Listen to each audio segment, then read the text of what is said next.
सुप्रभात मेरे सभी प्यारे भाई बहनों।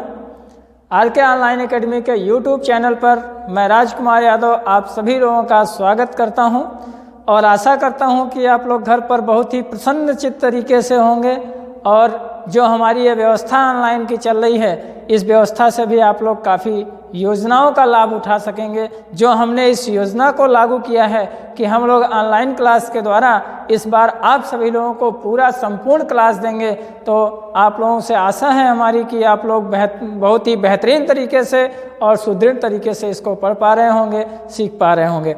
और साथ ही जिन लोगों ने, जो भी लोग आप लोग हैं, आप लोगों ने जिसने भी नए लोग हैं यूट्यूब को चैनल पर हमारा सब्सक्राइबर नहीं है अभी या चैनल को सब्सक्राइब नहीं किए हैं, वो लोग चैनल को सब्सक्राइब कर लें, क्योंकि अब सभी वीडियो बहुत जल्द ही आपको लाइव मिलने वाली है। ज़्यादा से ज़्यादा 2 से 3 दिन के अंदर आप लोगों को लाइव वीडियो शुरू हो जाएगी और जब लाइव शुरू होगा तो लाइव आप देख सकेंगे। तात्कालिक हमारी सभी की सभी जो विषय है वह रनिंग कर सकेगी। स्टाफ से तो आप लोगों ने मिल ही लिया है सबसे। आइए हम लोग आज पढ़ेंगे ग्रेगर जॉन मेंडल के बारे में, आनुवंशिकता का पाठ। आइए हम लोग देखते हैं आज आनुवंशिकता क्या होती है। आनुवंशिकता, आनुवंशिकता क्या है, आनुवंशिकता का जनक किसे कहते हैं, इसका अध्ययन किसके द्वारा किया जाता है, इसका हम लोग बहुत ही बेहतरीन तरीके से आज अध्ययन करेंगे। तो देखिए, आनुवंशिकता का तात्पर्य होता है, देखा होगा आप लोगों ने कि लाइक बिगेट्स लाइक, जो जंतु जैसा होता है उसी के अनुसार वह अपने दूसरे जंतुओं को जन्म देता है। मनुष्य को देखा होगा तो मनुष्य मनुष्य को जन्म देगा, पक्षी को देखते हैं पक्षी पक्षी को जन्म देता है, बिल्ली बिल्ली को जन्म देती है। मतलब लाइक बिगेट्स लाइक, अर्थात एक जंतु दूसरे को समक्ष जैसा वह होता है उसी प्रकार से वह उसको जन्म देता है। इसलिए इसी को आनुवंशिकता कहा जाता है। और मेन बात याद रखिए, इसको इंग्लिश में हेरिडिटी कहते हैं और हेरिडिटी का अध्ययन जिसके अंतर्गत करते हैं उसे हम लोग आनुवंशिकी कहते हैं या आनुवंशिक विज्ञान के नाम से जानते हैं। तो मेन रूप से याद रखिए, उसको हम मुख्य रूप से क्या कहते हैं, आनुवंशिकी कहते हैं। ठीक है। और आनुवंशिकता का जनक किसको माना जाता है, सबसे most important for your life in examination, सबसे महत्वपूर्ण टॉपिक आपका होगा कि आनुवंशिकता का जनक किसे कहते हैं, तो कहते हैं ग्रेगर जॉन मेंडल को कहा जाता है। ग्रेगर जॉन मेंडल को कहा जाता है। दूसरी बात याद रखिएगा, एक चीज और ध्यान दीजिए कि जैसे अब क्योंकि यह संसार, यह प्राणी और इस संसार में रहने वाले प्राणी, क्योंकि इतना बड़ा संसार है और इस संसार में हम प्रायः यही चीज़ देखते हैं, क्या हमें ऐसे लगता है कि आश्चर्य नहीं होता है कि आखिर ऐसा ही क्यों होता है ना?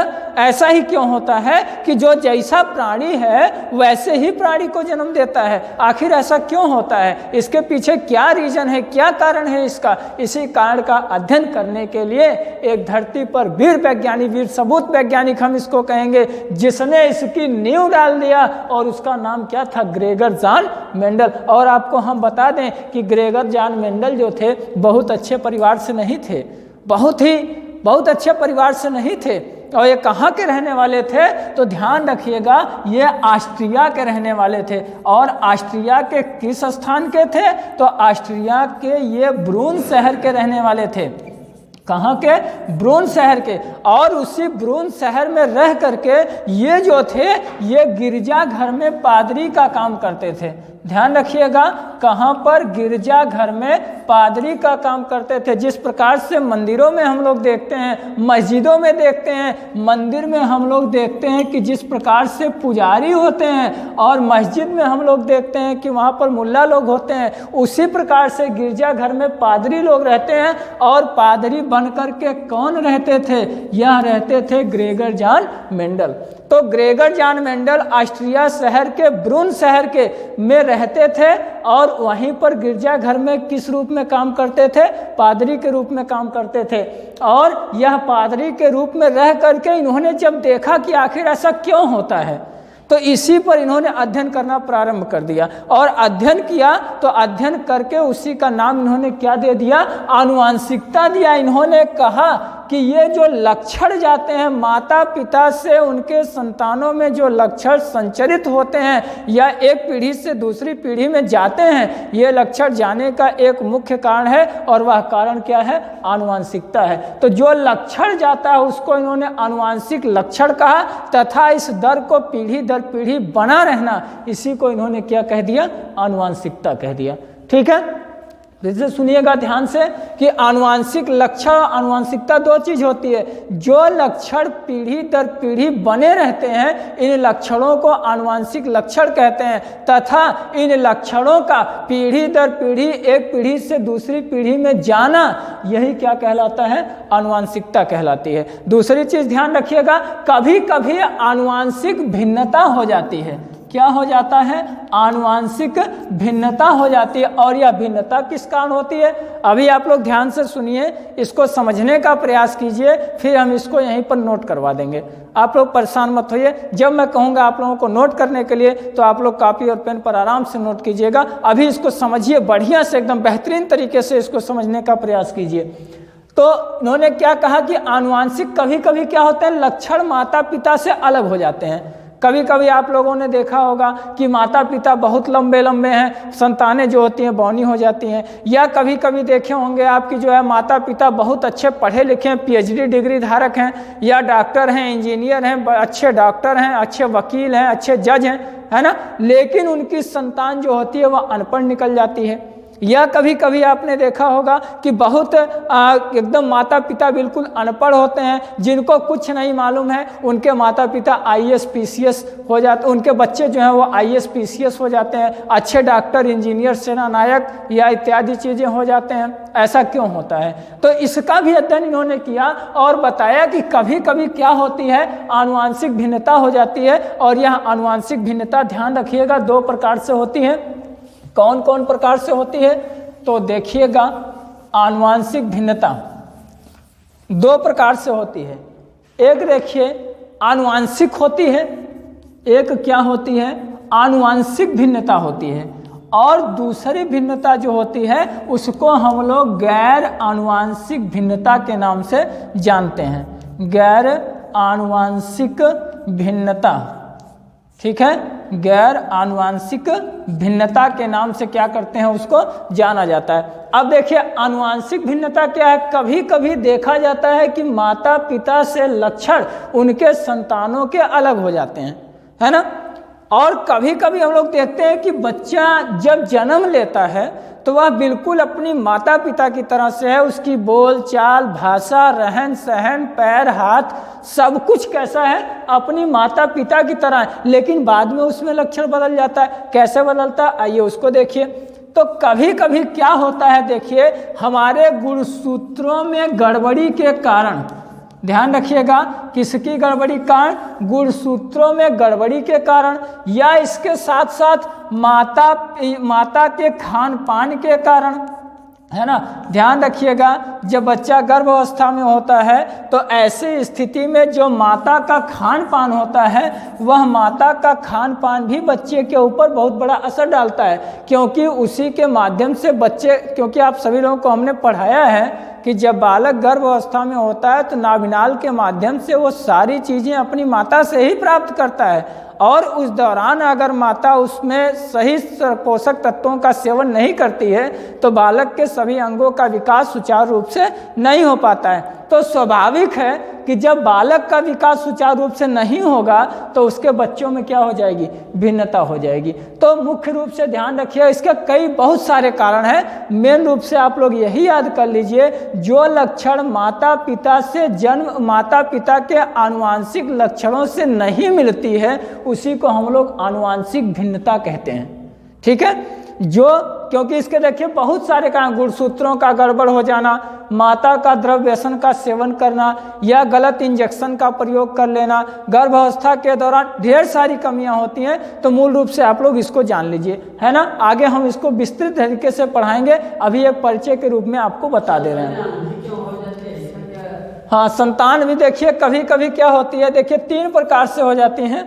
जैसा आचार्य जी ने एक प्रश्न कर दिया कि संतानें अंधी क्यों हो जाती हैं, तो उसका भी रीजन है। देखिए एक चीज़, इसमें एक ही भिन्नता नहीं होती, कई भिन्नता हो जाती है। जैसे बालक HI हो सकता है या VI हो सकता है या इसके साथ MR हो सकता है। MR का नाम बदल करके ID कर दिया गया है। हियरिंग इम्पेयरमेंट हो जाता है। देखते हैं आपकी सामान्य बालक है और सामान्य बालक होने के बाद क्या होता है उसमें कि वह बालक कान से कम सुनता है जब जन्म लेता है, तो ऐसा भी होता है। या कभी कभी वह बालक बिल्कुल मानसिक रूप से क्या हो जाता है, मेंटल हो जाता है, अर्थात उसका माइंड काम नहीं करता, जबकि माता पिता बहुत अच्छे पढ़े लिखे हैं। इसका एक रीजन और भी वैज्ञानिकों के द्वारा बताया जाता है, अधिक उम्र में विवाह का होना और अधिक माता पिता का पढ़ा लिखा होना, यह भी बच्चे को मेंटल की तरफ ले जाने की तरफ यह भी उसका एक कारण होता है, ऐसा भी कहा जाता है, जिसको ID कर दिया गया। और रही बात संतान के अंधे हो जाने की, कि बालक जो होता है अंधा, हम उसको अब नहीं कहेंगे, उसका नाम बदल करके जो है अब हम लोग किसी को विकलांग नहीं कह सकते हैं, दिव्यांग कहा जाएगा। और ये जो दृष्टिबाधित विजुअल इम्पेयरमेंट के नाम से इसको जाना जाता है। और विजुअल इम्पेयरमेंट में बालक के अंदर जो अंधापन नामक रोग हो जाता है, यह देखिए सबसे बड़ा कारण तो इसका होता है विटामिन, सबसे बड़ा कारण होता है इसमें विटामिन का।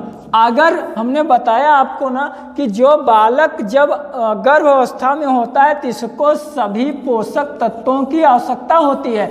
अगर इसमें पोषक तत्वों की कमी हो जाती है तो ऐसी स्थिति में बच्चे के अंदर अंग विकास हो जाना या अंग विकार होना, दोनों स्थितियां उत्पन्न हो जाती हैं। दूसरी चीज होती है इसमें, एक चीज का और ध्यान रखिएगा, जैसे जो गर्भावस्था में एक्सरे करवाया जाता है, एक्सरे, और इस एक्सरे का भी प्रभाव बच्चे के ऊपर पड़ता है, क्योंकि बच्चा एकदम नॉर्मल होता है। हमने बताया था आप लोगों कि बच्चे का जब जन्म होता है तो उसमें अस्थियां नहीं होती, उसमें उपास्थियां होती हैं। अगर बच्चा जन्म लेने के बाद उसको इस तरह से मोड़ दिया जाए तो बच्चा रस्सी की तरह से मुड़ जाएगा, लेकिन उसकी हड्डियों पर कोई इफेक्ट नहीं पड़ेगा, क्योंकि अस्थियां होती ही नहीं, उपास्थियां होती हैं।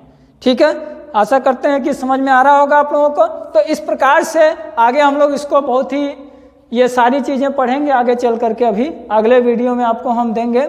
नेक्स्ट में आगे जब हम पढ़ाएंगे आनुवांशिक गैर आनुवांशिक होने के कारण या आनुवांशिक भिन्नता के मुख्य कारण क्या क्या होंगे, तो उसमें हम लोग बताएंगे गुणसूत्र 21 का गड़बड़ी हो जाना, गुणसूत्र का जो है 45 या 47 हो जाना, और इसके साथ यहाँ से आपको सारी चीज़ें मिलेंगी। बालक का वर्णांध हो जाना, है ना, ये क्यों हो जाता है, क्या माता पिता में ऐसा होता है, तभी होता है कि केवल संतानों में ही ऐसा हो जाता है, क्या यह अगली पीढ़ी में फिर जा सकता है कि नहीं जा सकता है, इसको हम लोग बेहतरीन तरीके से आगे अध्ययन करेंगे। आइए आगे देखते हैं। तो आनुवांशिक, ये आपका क्लियर हुआ। अब दूसरा हो गया गैर आनुवांशिक भिन्नता। अब कहेंगे गैर आनुवांशिक भिन्नता क्या होती है, जैसे बालक पूरी तरह से स्वस्थ होता है, अपने माता पिता के समान होता है, बिल्कुल स्वस्थ होता है, हर चीज़ उसकी अच्छी होती है, लेकिन अचानक क्या होता है, उसका एक्सीडेंट हो जाता है या कोई दुर्घटना उसके साथ घट जाती है, उसका हाथ पैर कट जाता है, मानसिक उसके मस्तिष्क पर चोट लग जाती है, तो वह अपनी गतिविधियों को बदल देता है और उसकी गतिविधियां अपनी पूर्वजनक पीढ़ियों के अनुरूप ना होकर के दूसरे रूप में होने लगती है। उसी को हम लोग क्या कहते हैं, गैर वंशानुगत या गैर आनुवांशिक भिन्नता के नाम से जानते हैं। ठीक है, अगर आप लोगों को समझ में आ रहा है तो लाइक का बटन दबाइए, नीचे कमेंट में लिखिए कि हाँ सर समझ में आ रहा है, और बेहतरीन तरीके से बताइए, या और चीज़ें कुछ अगर छूटे तो वह बताइए, हम उसको आपको अगले वीडियो में बताने का पूरा प्रयास करेंगे। ठीक है, आगे हम लोग नेक्स्ट डे पढ़ेंगे इसके कि आनुवांशिकता पर किन किन शब्दावलियों का क्या क्या पढ़ेंगे, उसको ध्यान रखिएगा, और अगले दिन इसका हम नोट्स भी आप लोगों को बनवाएंगे।